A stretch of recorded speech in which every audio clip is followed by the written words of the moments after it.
So I'm going to be monitoring the waiting room, but to get started, having posted a wakelet, basically everything that people posted in the Google Forms or on the website. I also posted a lot of my personal things, and I'll continue to update that based on whatever people share. And some people said they're going to be sending in resources in lieu of coming. I'm going to turn on multiple participants, so if anybody wants to start sharing, just open collaboration. One thing that some people had mentioned to me, if we would like to meet, like for anyone who would like potentially like to work on something and then meet out at the end of summer, like whatever we decide, and like, you know, divide and conquer kind of some of the resources.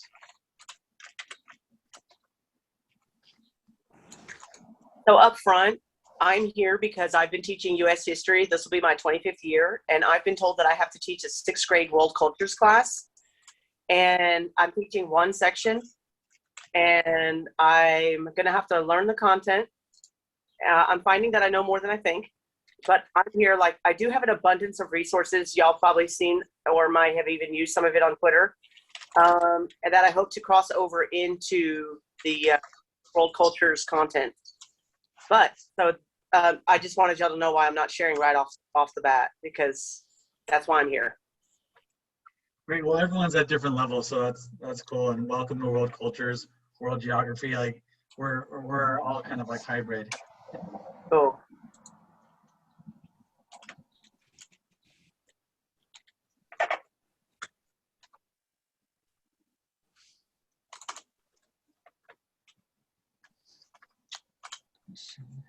Okay. So I think one thing would be provident is perhaps like, or at a later time, if like perhaps we can share the curriculum with each other kind of thing, and kind of like look through like what kind of resources could be supporting each other and whatnot. Especially like with like you doing world culture, that's primarily a Texas 6th grade, and some of the other states do, I think, do like 8th grade. Another world geo. Okay. I'll throw this out there. I found something that I thought was really interesting, and I shared it with my new colleagues. And I've done a colonial zombie apocalypse before, and I saw something in world cultures with the 5 themes of geography, and students exploring it through the lens of a zombie apocalypse. Does anybody know anything about that, and or have you had success in that area? I like to do everything, a lot of things theme-based and hands-on kinesthetic. So I don't know. there was a thing on Kickstarter 3 or 4 years ago. I think it was called Zombie-Based Learning. And that was kind of where it all started. And I was involved, I was part of the Kickstarter group.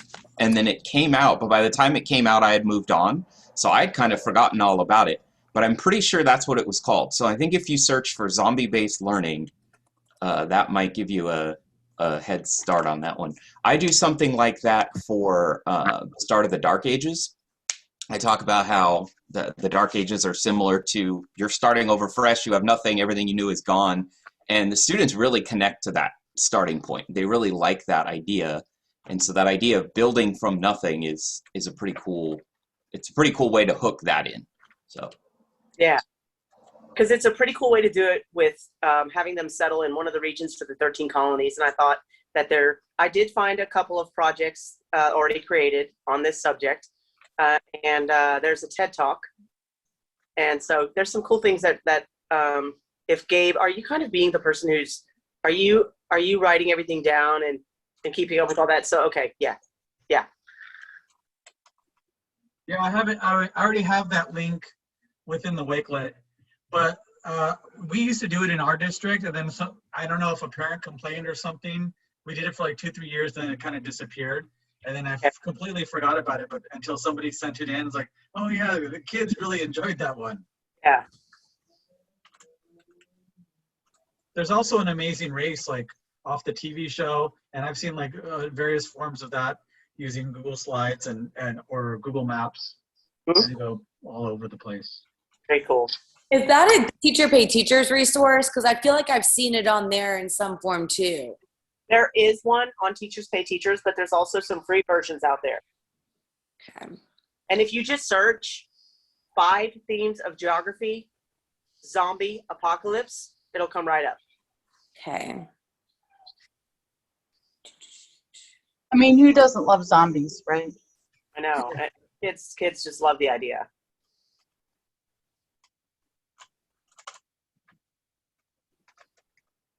Okay, so if you all look through the Wakelet, I already have like 80 something posts, and within also I have like sub branches like from previous collaborations where people just like sent in resources, websites, whatever. You'll see some of that. I'll share my screen. I had a question. Sorry, my bad. No, go ahead. I had a question because I was asking Gabe on Facebook. Does anybody have a really great introduction to this topic? A video that really is, catching and motivating for students, like a beginning of the year introduction to the course? It's not really a video, but a website that we used. Hi, I'm from South Carolina. Sorry, it's first year geography teacher. Hi. We use this Gapminder Dollar Street, and you can pick different countries and pick people from different places and actually look in their home, see how they live. So it's a really cool website, and the kids really enjoyed it. Yeah, it's really neat. So not really a movie per se, but kind of cool. Could you repeat the name of it?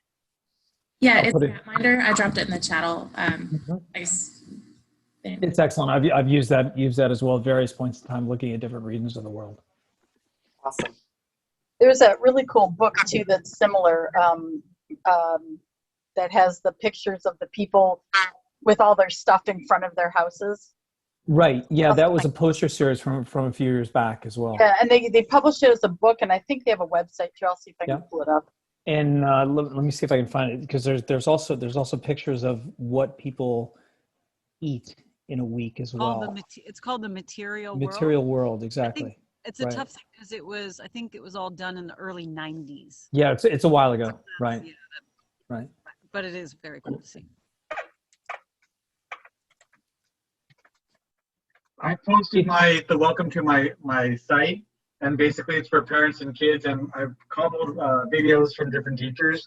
For example, one of our guys in iCivics at Net, Michael Mitrione, he has a really fantastic video that he created with the kids and parents.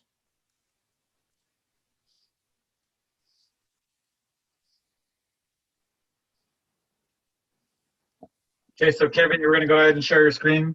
Yeah, sure. Let's see. So I'll assume you can see my screen because I just lost visual of it. Oh, is it on video share? You can see it. You're good. All right, we're fine. Okay, so this is an activity that I use when I introduce mapping, which I actually do a little bit later into the year, but I thought since we were focusing on geography tonight, mapping would make a lot of sense. And I start off with just this image of a guy standing kind of on top of the United States, and I ask the students to start to imagine really what the Earth is like. They've never really thought about it, and because I asked them, I said, okay, if you're standing right here on top and you dug straight down, would you then be standing on your head? And that question just drives them crazy with middle schoolers because they can't wrap their heads around the fact, well, yeah, if I went straight down through the core of the Earth, I would then be on top of my head. So we start with that, and then I start talking about the hemispheres and things like that. And I said, well, you know, everybody on the bottom of the Earth right now must be standing upside down. How are they not falling off into space? You know, they get gravity. They know it exists. They can give that answer, but they still can't. It's such a cool way to start. And then I say, okay, take that idea and then try to make it flat and put it on a piece of paper. And it really helps them to understand how distorted maps have to be in order to work. So that's kind of what this whole activity is about. So there's an old clip from the West Wing, pretty well known, where it shows different map projections. So I show them that clip. And then we talk about the maps I care about. So we talk about the different parts of a map. So I use the Disneyland maps with them and how they represent a modified view as well. And how, if you're not from California, it's hard to know, but these maps are actually upside down. South is at the top and north is at the bottom. And I point that out to them, and that really messes with them because 7th graders are not prepared for that. They're like, no, North has to be at the top. Well, I'm like, well, if Disney can do it the other way, anybody can. So then we talk about kind of how mapping developed. And I use it through the lens of Columbus and why he was so wrong about what the size of the Earth was. And so we look at the maps that were available at the time, particularly the Catalan Atlas, which was the main map that he used, and it was based on Marco Polo's adventures. So we really break this map down, and it's a super fun map because it's more art than it is science, and it kind of shows kids where art or maps were really just more of an art piece for the super wealthy when they first came out. They weren't necessarily designed to be accurate, and so it led to all these mistakes. So we break down the map, and this whole thing is animated if you run it through PowerPoint, but I highlight different pieces. In fact, I'll run it so you guys can see how it looks. I highlight different pieces of the map, and I ask the students, there's questions on certain ones. So this part shows first where Marco Polo is. And so there's just a bunch of different questions, and I point out to them the fact that the whole top of the map, the top half, is upside down. And I have them speculate, why would only the top half? So if you look at just the bottom, it's fine. And if you look at the top, everybody's flipped over. And it turns out, spoiler, that maps were designed not to be hung on the wall, but they were laid out on tables. It was more of for like a military tactical thing. So I said, hey, whatever side of the table you're standing on, now part of the map looks correct to you. So that helps them to kind of get this idea that no, maps are created to represent something that you cannot represent perfectly. And so there's a bunch of questions like that as we go through, and we discuss what the different pieces of the map are. Why are there little fruits floating in the ocean? Well, they're actually islands, representing the fact that these islands were filled with all these different kinds of fruits and things.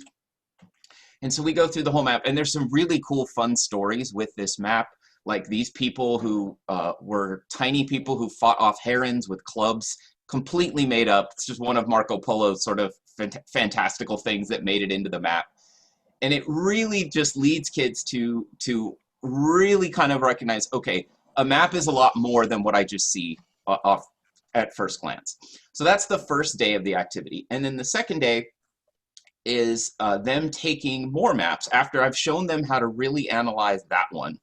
And then we look at a few other ones. So I'll just pop up the instruction sheet. I break them into groups, and I give each one of them a set of 6 maps.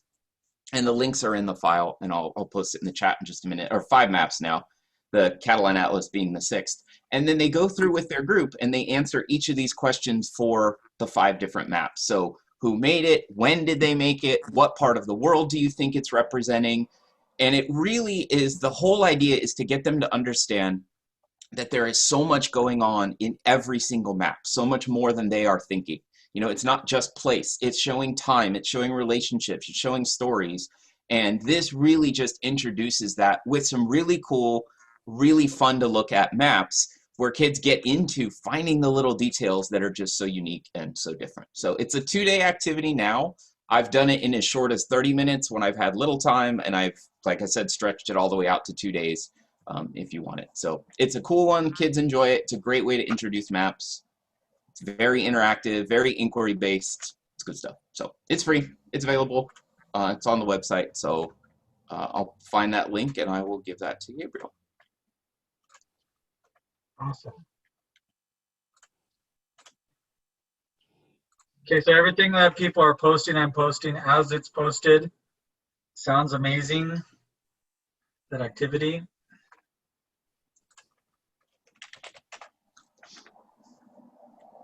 You're very welcome, of course.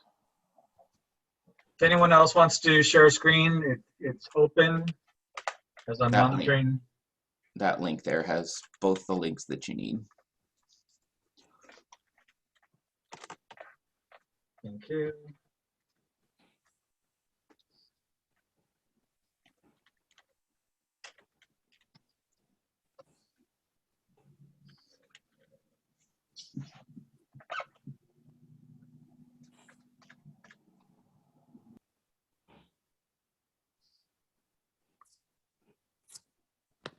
Okay, it took me a while, but I finally found what I couldn't find.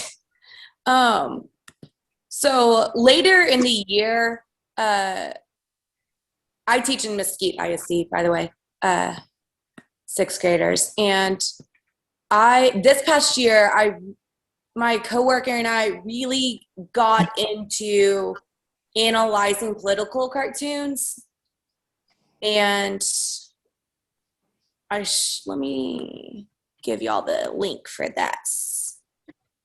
I'm gonna post the link. It may not. Only people added can open up this link. Let's see. Okay, I'm gonna change it because it's mine, because I own it. So this right here are the political cartoons for analyzing the Arab Spring. And before this, there are videos to go with them. And then the actual template that we have been using, and this worked so great this year with breaking down and teaching kids what questions to ask when they need to analyze any information. And there's not a whole lot that world cultures and geography is not really seen again in 7th or 8th grade, especially not on STAR. And then they can opt out of seeing it again in high school and move on to other things. And it's very real that potentially we are the only time, or at least my 6th grade is the only time that my kids ever see this information, especially geography. But the analysis workshop, I also adapted it to doing China and political cartoons with Japan and Korea and the 38th parallel and stuff like that. Those I added videos in all the way through to go with the cartoon and then the analysis of it. And I'm going to try to incorporate it even more. So I really came up with that whole idea of it later in the year. And I really want to go back this next year and incorporate it much earlier, because at least skills-wise, I teach them how to do longitude and latitude and how to plot and all of that. But the other skill I kept trying to think what skills, because content-wise, they're not going to see my content again in middle school. Not really. But like skills-wise, analyzing political cartoons is huge in 8th grade. And I was just trying to figure out what's one thing that I can do to support my other teachers in the other grades, because there's not a lot of, they don't come to me for anything of helping teaching them. And I was like, that's my ticket in, is teaching kids how to analyze. And yeah, so it worked out really, really well. I can share with y'all the, what did I call it? The Asia political ones too.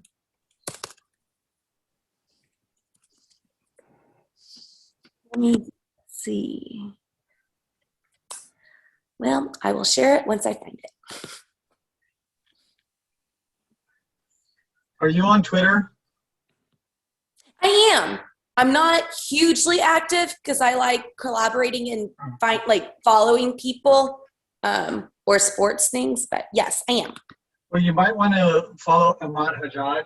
He's a Palestinian Jordanian, and he's super well known in the Middle East. He'll meet with your students.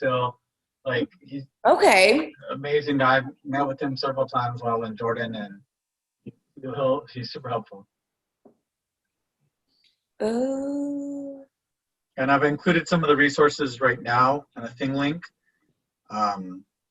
political cartoons and whatnot from all kinds of from the Middle East through his lens. Okay. I really liked the one that I did for, it's got to be this one. One moment, I think I'm almost there.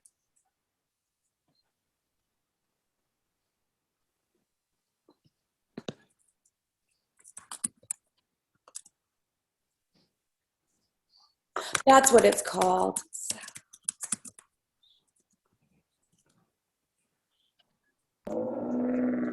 I spent 2 hours looking for an activity that I knew I had somewhere. And as soon as I texted my buddy, I'm like, dude, do you have this? I think it was about talking, it was something about politics. Do you know what it is? He's like, yeah, I'll look for it. As soon as I got off finished the text, I'm like, the light bulb went off. That's what I called it. And I was able to find it. Yep. It made a lot of sense to me when I was doing it. And now I've gotten to sleep. Okay, these are the kids' versions. Where's mine? I'm finding all of the kids' work, and it's not mine. This is maddening, y'all. Katie, I'll find it. Did you have them draw their own political cartoons or illustrate their own? Is that Draw their own? No, is that for the a work long that you're looking time, we couldn't give them anything. Okay. No, this was all on computer. Uh-huh. Well, they can do that on computers too, or on a tablet. A lot of them draw. We have the Chromebooks. You have a Drawing Chromebook? on those Okay. Chromebooks and there's no mouse. Yeah, no, that's a pain, right? Yeah, there's no mouse with them. I'm gonna find this, y'all. I was really proud of it, and I worked really hard on it. Anyways, talk amongst yourselves. I'm going to find this. The unit I'm in right now is Africa and ancient African civilizations, and I've taken kind of went a little over the top with some of the breakouts. And this is only the third one I've created, so it certainly has imperfections and everything. But I'll share my screen with you to kind of show you what it looks like. And then I'll put this is, the folder is in the chat, so you can see everything, but I'll share my screen with you. We're on day 2 of this right now. And what I've created is the introduction, and this is right out of our state standards here, the essential question of how did long distance trade influence the development of early sub-Saharan African states and societies. So the introduction was just this page here. We talk about the old maps. There's the Catalan Atlas again, and the locations of some of the African civilizations. In each page covers a particular civilization or society or time period. This is mostly about Axum and Ethiopia. There are articles here that are linked. So articles on the web, there's a map in many of them. And the other thing that I did this time that I didn't do in the past was I incorporated locks right into the locks page, the forms right into that page. So now they don't have to click off and keep coming back and forth, because with Google Forms, anytime you refresh it, it wipes out all their answers, which is frustrating. This is 2 pages. They complete all the locks, and then they go to a next, which is a congratulations page with some more information on it. Most of my groups right now are on Across the Sahara or The World's Richest Man. And again, this one there happens to be slides in here and also videos again with maps. And I always include in the locks direction locks where they have to use their map skills.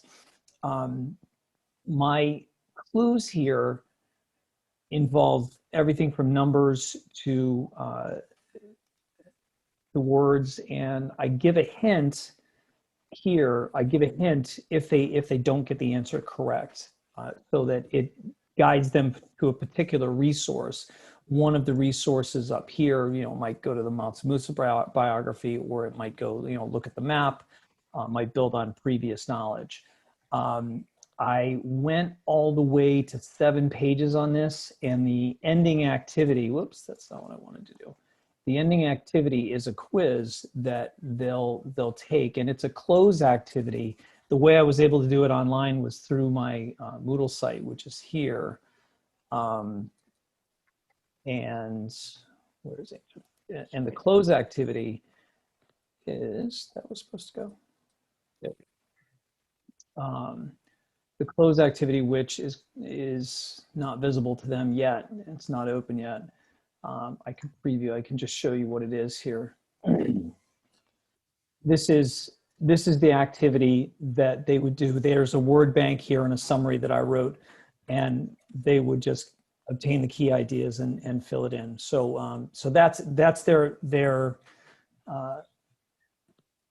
closure activity as they work through, and they have to collaborate as a group to work through all of the pages and make sure they get all of the information. I thought it would take about 5 to 7 days. I don't know. We're still only on day 2 of it, so we'll see how it goes. Are you doing this like with summer school, or how are you? No, we're still in school. How? How are we still in? Where we go to June 17th. So. No, And thank I've you. been wanting to, yeah, I've been wanting to design breakouts. What state are you in? Massachusetts. There we go. Because I was like, that teak is not in our teaks, like at all. Our teaks are very broad, very Yep. broad. I was like, that's too detailed for us. Yeah. Okay. And with the detail, you know, the number of locks and the number of clues there, I wanted to get to create the locks so that they saw themes over time with regard to trade, the trade in gold, the trade in ivory, the trade in salt, slaves, et cetera. So we can have conversations based on that. Can I ask a quick question about it? Absolutely. So I haven't ever done a breakout. I mean, I can picture it. I So didn't the- before this the year locks either. So are- Oh, I love them. The locks are answers to questions they're finding in the material. exactly. And do you find that the kids explore all the resources and then answer the questions, or do they do the like, what's the question, noodle around, look for quote the answer, and then how does that work? I have them in groups of 3 or 4 as they work through this. And so they sometimes divide up questions. Oh, I want to look up what this question is, and it guides them to a particular resource. And I didn't necessarily do the locks questions in order in terms of chronologically in what resource would find it. And I didn't necessarily do them all from a single resource first, and then all from a second resource, et cetera. So they did have to bounce around a little bit. But again, it's thematic. The unifying themes are the issues of trade, the issues of leadership with those kingdoms and civilizations, the issues of culture, religion, et cetera. So, Looks great. Thank you. sure. When I do my breakouts, when I first did them, I didn't anticipate that question, and it is a great question to anticipate. My kids jumped straight to the locks and just started guessing randomly. So now when I do them, I don't give them the lock questions until they've spent 20 minutes going through all the documents. They at least have to sort them, discuss what they are, scan over them. Then I give them the actual, here's the form that you can start filling in. Because I found they were just guessing and then getting frustrated because they couldn't guess. I'm like, yeah, you didn't read it. What do you expect? So that's how I do it. I think mine are usually all puzzle based. They're usually all puzzle based, either numbers, combinations, or letters. And there's usually 2 different parts to each kind of puzzle, so that they don't do that, because that got really annoying really quick. Yeah. Yeah, which was one of the reasons why I made a lot of my locks questions more skill-based, and also more like the clues to a crossword as well. So, and then the hints are where they have to go find them, because where they have to, what video they have to look at, what reading they have to look at, so that they go back through and look for those themes and details. So, because on the first couple, yeah, I found them jumping around like that too. They wanted to get right to the answers.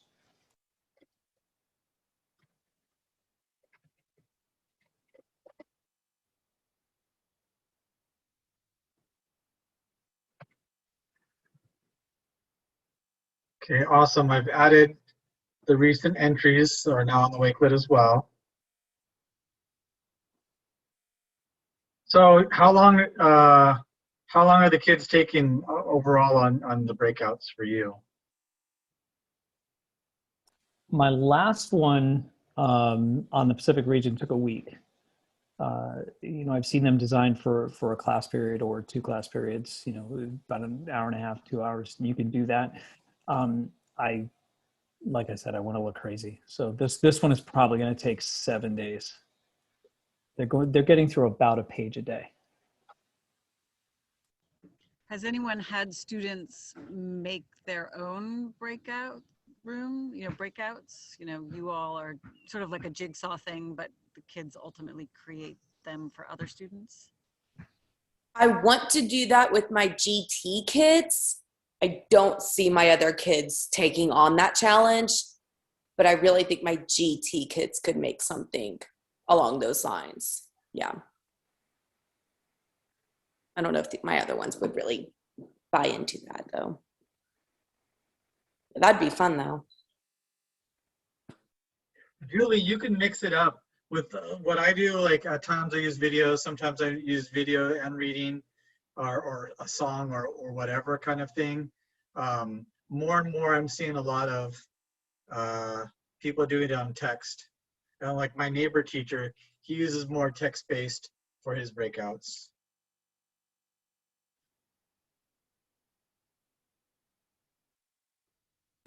I absolutely love the ones that I can print out the puzzles and print out the materials and put them into groups and in envelopes. And then all of their answers go into a Google form online, and they can't get to the next level without inputting the correct combination on their answer choice, like in their Google form. It won't let them move on. I love combining the hands-on ones and the digital ones. The digital ones are great, especially for this past year, but I really like the ones that I can do both of them with. And I'm always game for finding more. And engagement-wise, I think having the physical piece added is huge. So when I do mine, there's a physical locked box in the front of the classroom. When they get through all of the Google form locks, they get that final code to open the physical box. So I agree with you 100%. I have that exact same thing, and honestly, my biggest issue right now is I have that box with the lock and everything in it. When I taught science for 7th grade, like life science for Texas Life Science, a lot of the breakout rooms were so much easier to do hands-on stuff with than in world cultures. I'm finding it more difficult to find ones that I could do something hands-on. I do have 1 or 2, but not nearly as many as I want. And then obviously this past year, couldn't do any of them that went online. So the one that I have, get to it. I'll throw it in chat for you. There's my link to my page with them. I have one on the Mayans that uses physical puzzles and the Mayan math system, the Mayan hieroglyphs. So it's at the bottom of that page I just linked. But it's the only world cultures one. I have a bunch for U.S. history, but that's the only world cultures one I have. So I am noticing more and more and more. A lot of my professional developments and everything are just dominated by U.S. history and Texas history people. And then world cultures like 6th grade just gets pushed, resource-wise, just pushed down. This, though, is going to be, I'm going to look at this one for Mayans, because I have a lot of fun with that one. And yeah, I'm going to look through this one. Thank you for that.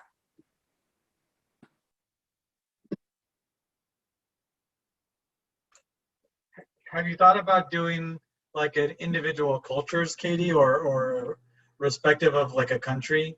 Like, so kind of like a snapshot of that particular country per se? As far as what? Like doing them inside breakout for that, like in thinking of world cultures. I don't know if I understand what you're saying. So for example, like France. Mm-hmm. And so the breakout, like whatever, like cultural universals or what you want, whatever you want to focus on, but like through the different prisms of that particular country. So then you can, use culture as the backdrop for your breakout, and the kids like investigate whatever country. Yeah, that could be something.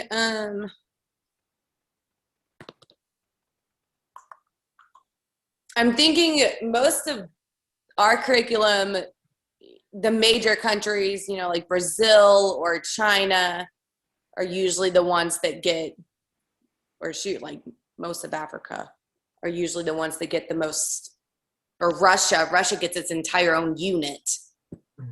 So that would be one to do it with. Funny you should mention Russia, because Mr. Clark over there. Do you have ties to Russia? Been within 30 miles of the border, but you know, and anyway, Okay. no, that was actually my first breakout was Siberia, so I could put that. I'll put that in. Okay.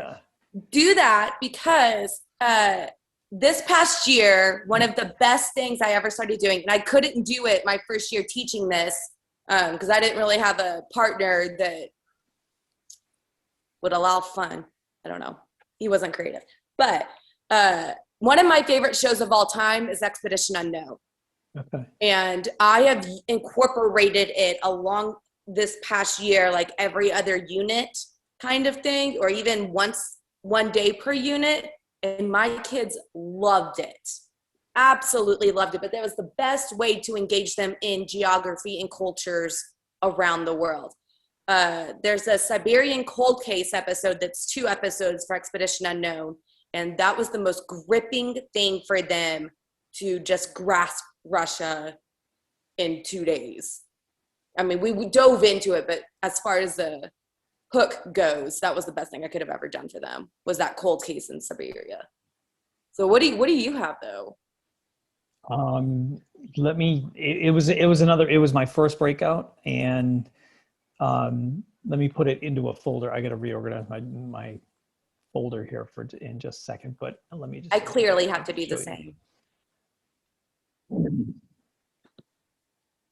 You'll see it looks actually in some ways pretty similar to the Africa one. And My kids had a lot of difficulties with the Russian the rail line. The yes, yep, Yeah. yep. That was a challenge, definitely. It was because the rail lines with the way the map runs, it's tough to see it that way. So let me actually preview this. And there we go. I'm going to share my screen again.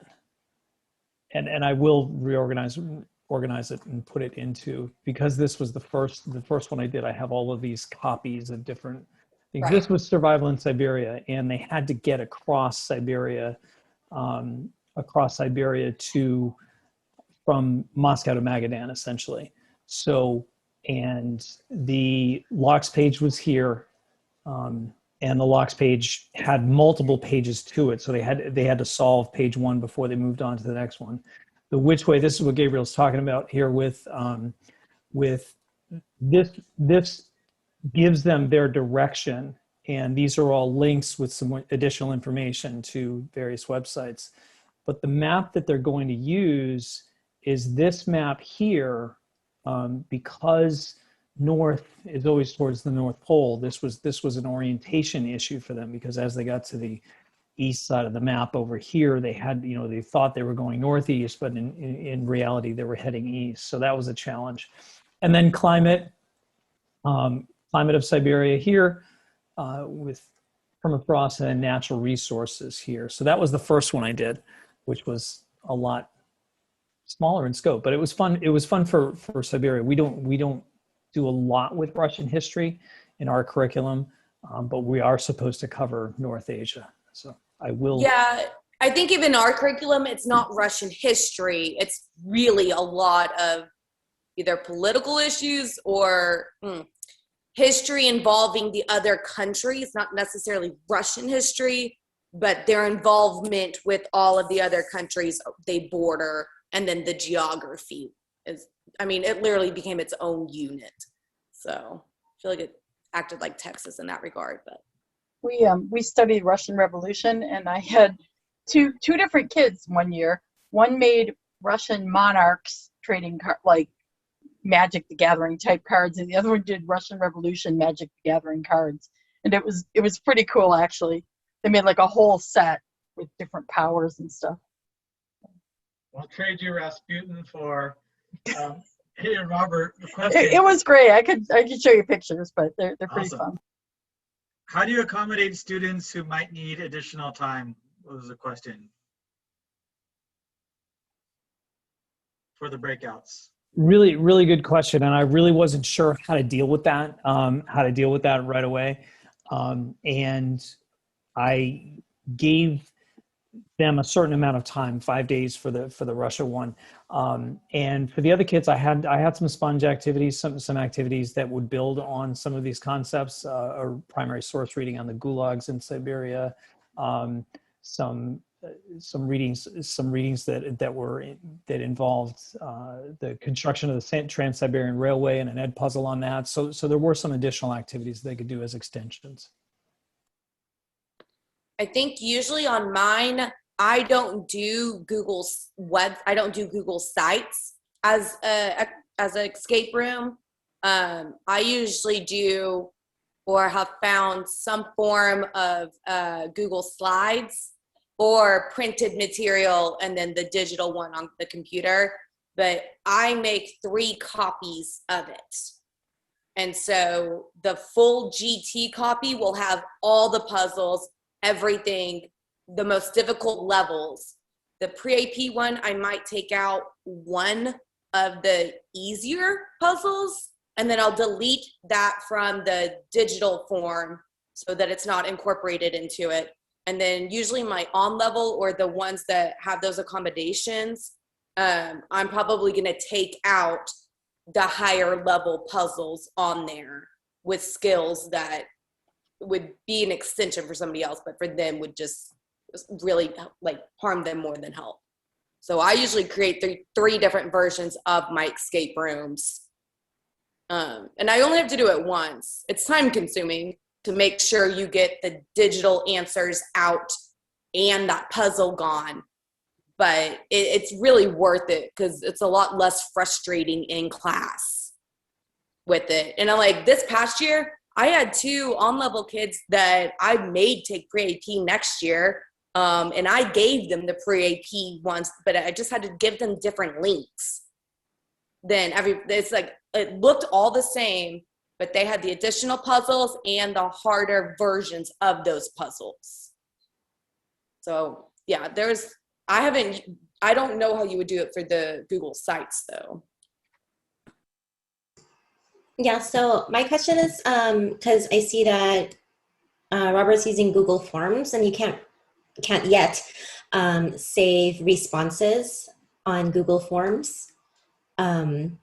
So if a student responds to some of the locks, but they aren't finished yet, it's a 5-day breakout, how do they save their answers, or do you have them do it on a doc first? Exactly. Yeah. They collaborate and use a doc. I have some students use a paper, notebook as well. Some groups that do that. So that's up to the group. Yeah, all of mine have paper that matches it, and it'll say puzzle 1, your clues or your letters in order. What was your final answer? And then it'll go to clue 2 or clue 3, clue 4. They write it down as they go because some of ours are multiple days too. Absolutely have them write it down because otherwise they'll start over every single day. Yeah.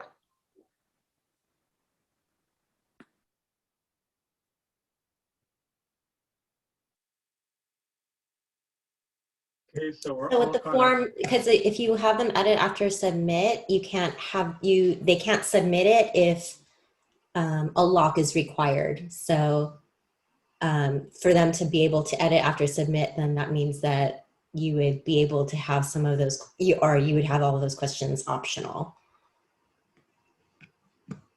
I do it as part of a recap on the next day, and it allows the kids who didn't finish to get some clues that they didn't get to, and the kids who have the extra activities for the kids who have already finished, because some kids finish that same day, that 2-3 of the day, just like with any other lesson. So to just have for example, Renzulli or some other kind of additional supports.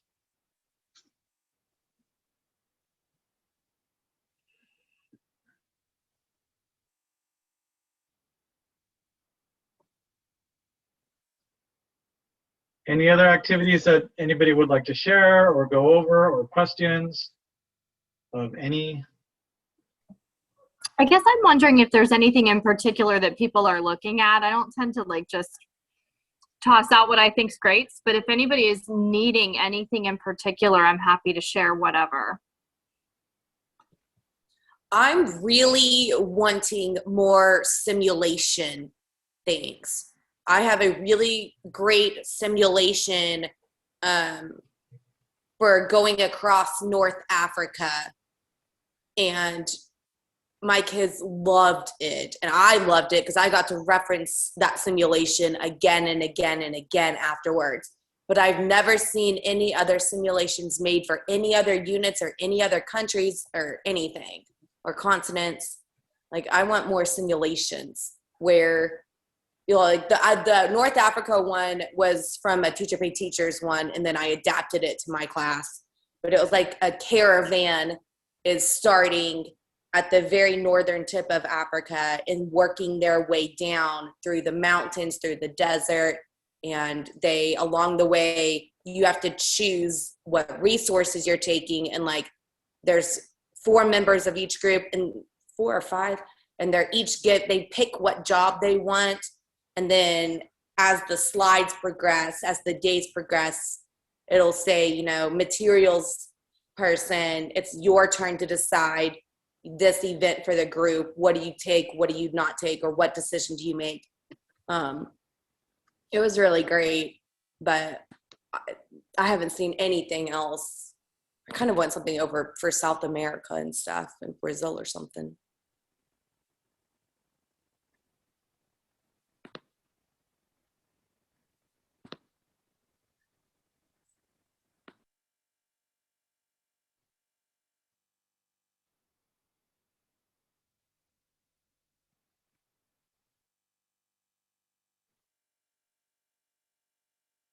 So looking for hands-on, non-digital immersive activities. Had an idea for a simulation for review map skills, but never had time in virtual year to do that. So what was the idea for the simulation?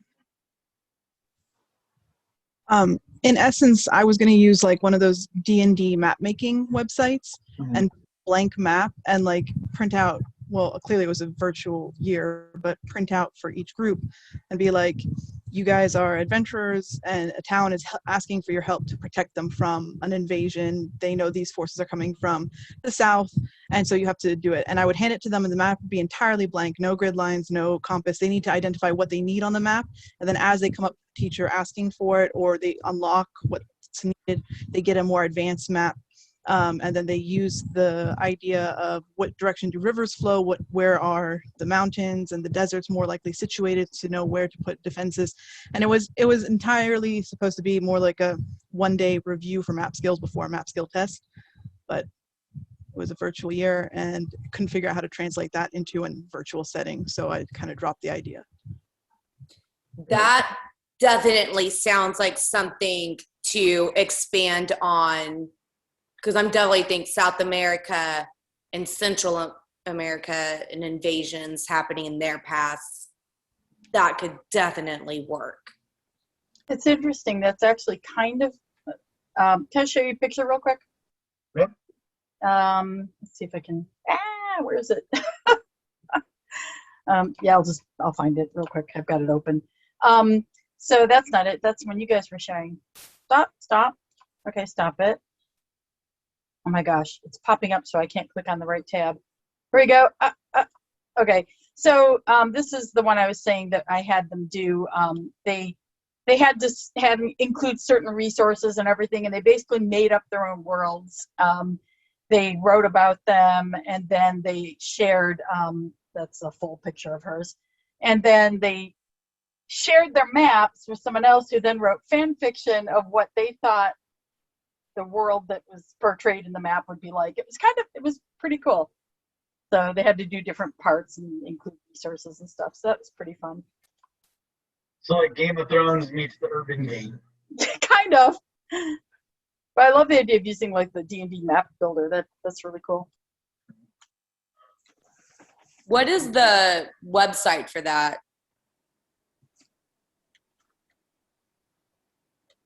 That's a good question. Let me pull it up. Google Slides is a really good digital tool for stuff like that because of how you can build links within the document. So if you have the map on an early slide and they're clicking through the map, you can kind of do the choose your own adventure style chain of events. If you click this, then this. If you click that, then that. And Google Slides works really well for that.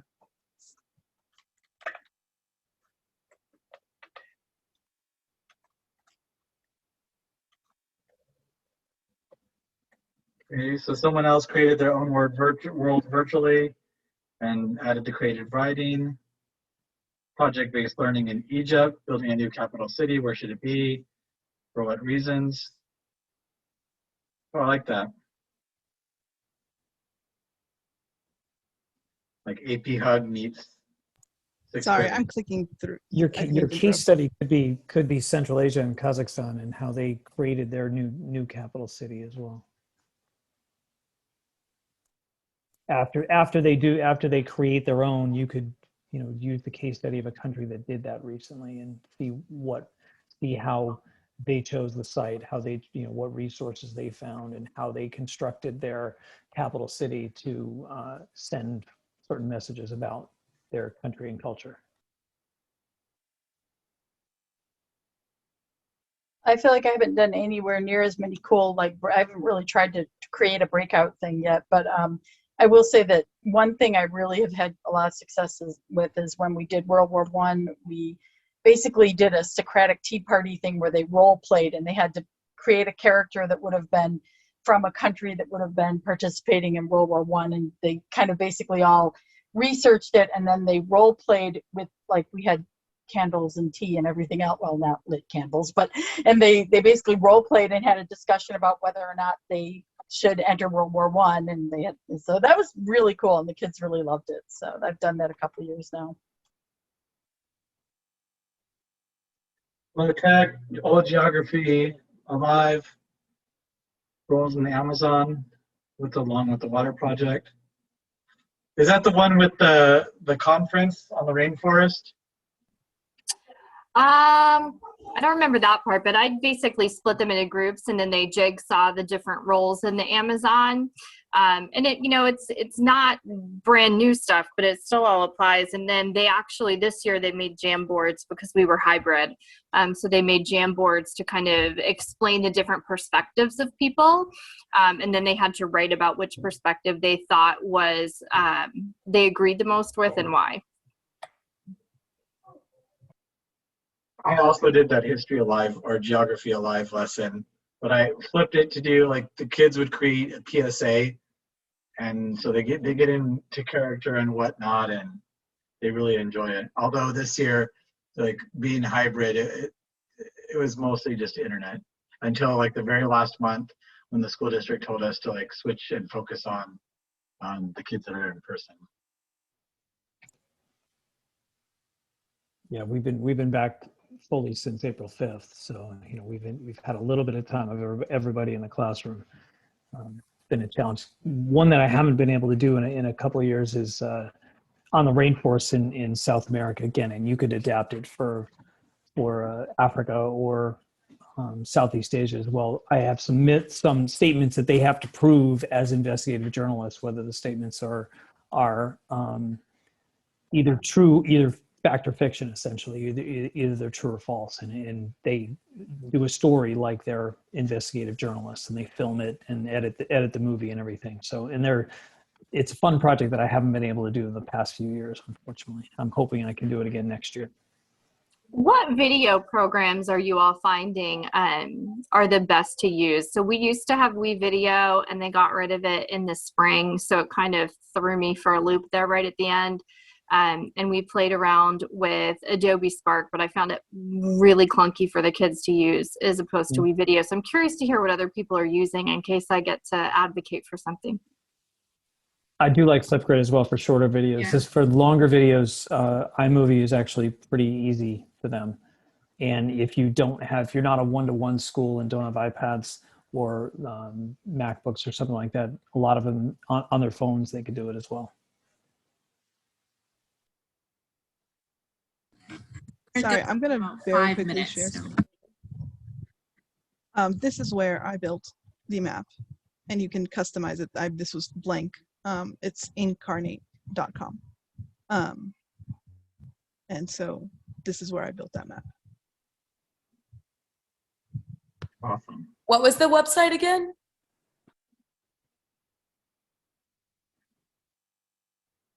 Muted myself. You can make a free account. It doesn't save them, or I think it has like a limit on how many you can save. But if you download it as a JPEG, I didn't think that it was necessary to do more than just download it as a JPEG and print it out. And so that's kind of more of a finalized map. But again, as it was getting, and I realized I wouldn't be able to adapt it to virtual, I kind of just stopped midway. So I have like previous saves on my computer of like more simplified maps, and then that was more like in the middle.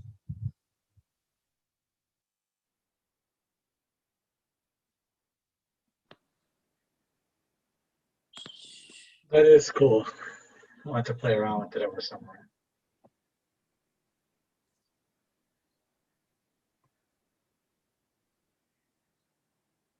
Okay, so any more questions or report cards to finish? Yeah.